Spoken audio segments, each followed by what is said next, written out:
I grew up down in southeast Kansas in a teeny tiny little town called Girard, where I was raised in a devoutly Catholic family.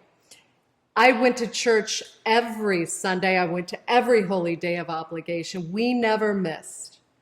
But we had a real fire and brimstone priest, and he frightened me, to be honest.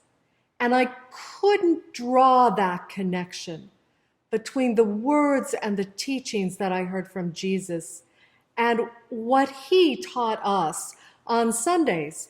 But I had a grandmother who hung out with her group of friends and the local nuns.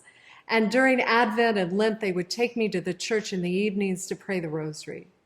And in that silence, I felt that thing that I knew that was possible, that presence that I knew that was there that I could not get on Sundays at church.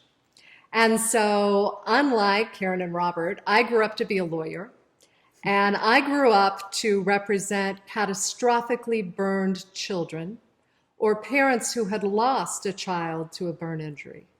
And I did that work all over the United States. And by the time I was 30 years old, I found myself suffering from a terminal illness.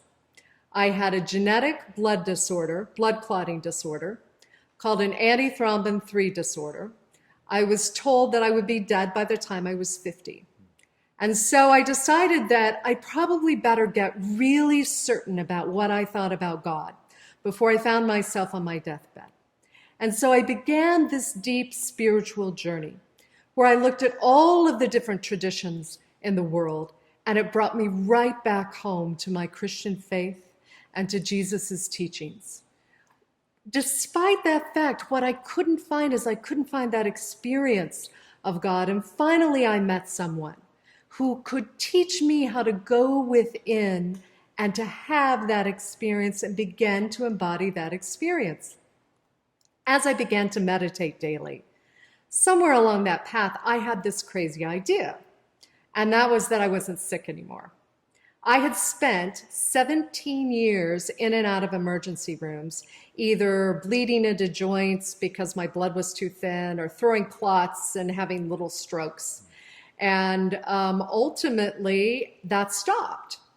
And I thought, well, that's crazy, and I'm a lawyer, so I need evidence. And then I read some of the science around meditation, which looked like actually that was possible.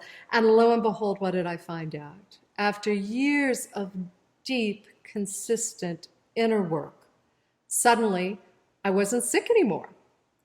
And I've now been off all of my medication for 8 years. I haven't had a drop of any of those blood thinners. I am healthy as a horse, and I am 54. So 4 years past that expiration date that I was given when I was 30. And so I have decided to devote myself to these practices because I know in my own life the physical power that is there to heal us and the power that they have to bring us into an experience of spiritual depth.